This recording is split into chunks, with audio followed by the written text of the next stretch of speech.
తెలంగాణలో కాంగ్రెస్ ప్రభుత్వం కొలువుతీరి ఏడాది పూర్తిగా వస్తోంది. అయినా పూర్తి స్థాయిలో కేబినెట్ విస్తరణ జరగలేదు. అయితే నేడు సీఎం రేవంత్ రెడ్డి ఢిల్లీలో పర్యటిస్తున్నారు. ప్రధాని మోదీతో పాటు కేంద్ర హోంమంత్రి అమిత్ షాతోనూ సీఎం భేటీ అయ్యే అవకాశం ఉంది. ఈ సమావేశంలో తెలంగాణలో ఇటీవల వరుసగా 3 రోజుల పాటు భారీ వర్షం కురవడంతో వరద నష్టం అంచనాలకు సంబంధించి కేంద్ర సాయాన్ని సీఎం రేవంత్ కోరనున్నారు. దీనికి సంబంధించిన అపాయింట్మెంట్ను ఫిక్స్ అయినట్టుగా తెలుస్తోంది. మరోవైపు ఢిల్లీ పర్యటనలో భాగంగా సీఎం రేవంత్ రెడ్డితో పాటు ఢిల్లీకి పీసీసీ చీఫ్ మహేష్ కుమార్ గౌడ్ కూడా వెళ్లారు. పీసీసీ చీఫ్గా ఎంపికైన తర్వాత మహేష్ కుమార్ తొలిసారి ఢిల్లీలో పర్యటిస్తున్నారు. ఏఐసీసీ పెద్దలను పీసీసీ చీఫ్ మర్యాదపూర్వకంగా కలవనున్నారు. సీఎంతో మహేష్ కుమార్ గౌడ్తో పాటు మంత్రి పొన్నం ప్రభాకర్ పర్యటిస్తున్నారు.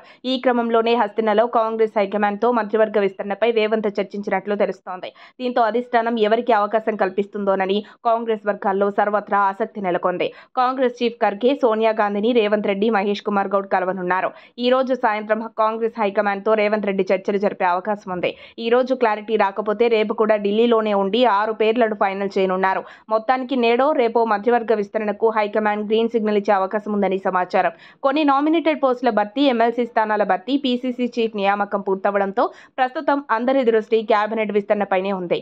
డిసెంబర్ 7న సీఎం రేవంత్ రెడ్డితో పాటు 11 మంది మంత్రులుగా ప్రమాణ స్వీకారం చేశారు. దీంతో ఇంకా 6 కేబినెట్ బెర్తులు ఖాళీగా ఉన్నాయి. హోంమంత్రిత్వ శాఖ, మున్సిపల్, విద్య, మైనింగ్ తో పాటు పలు కీలక శాఖలు సీఎం వద్దే ఉన్నాయి. కేబినెట్ విస్తరణలో పలువురు సీనియర్ మంత్రులు పదవులు ఆశిస్తున్నారు. దీంతో ఎవరికి అవకాశం దక్కుతుందనేది ఆసక్తికరంగా మారింది. కేబినెట్ విస్తరణ రేసులో ఉన్న నేతల విషయానికి వస్తే ఆదిలాబాద్ నుంచి గడ్డం వివేక్, వినోద్ ఉన్నారు. మంచిర్యాల నుంచి ఎమ్మెల్యే ప్రేమ్ సాగర్ రావు, నిజామాబాద్ జిల్లా నుంచి బోధన్ ఎమ్మెల్యే సుదర్శన్ రెడ్డి, రంగారెడ్డి జిల్లా నుంచి మల్లెడ్డి రంగారెడ్డి, తాండూరు ఎమ్మెల్యే రామ్మోహన్ రెడ్డి ఉన్నారు. వీరితో పాటు నల్గొండ జిల్లా నుంచి కోమటిరెడ్డి రాజగోపాల్ రెడ్డి, బీర్ల ఐలయ్య, మహబూబ్ నగర్ నుంచి మక్తల్ ఎమ్మెల్యే శ్రీహరి ముదిరాజ్, మైనార్టీ కోటాలో షబ్బీర్ అలీ, అసరుద్దీన్ మంత్రి పదవులను ఆశిస్తున్నారు. మరి వీరిలో ఎవరిని పదవులు వరించనున్నాయి? అనూహ్యంగా ఇంకెవరినైనా రేసులోకి వచ్చి పదవులు దక్కించుకుంటారా అనేది చూడాల్సి ఉంది. మరోవైపు హోంమంత్రి పదవి ఎవరికి దక్కనుందో ఆసక్తి రేపుతోంది. మరిన్ని అప్డేట్స్ కోసం మా కాయ్ టీవీని సబ్స్క్రైబ్ చేసుకోండి. మా వీడియో కనుక మీకు నచ్చినట్లయితే లైక్ చేయండి, షేర్ చేయండి.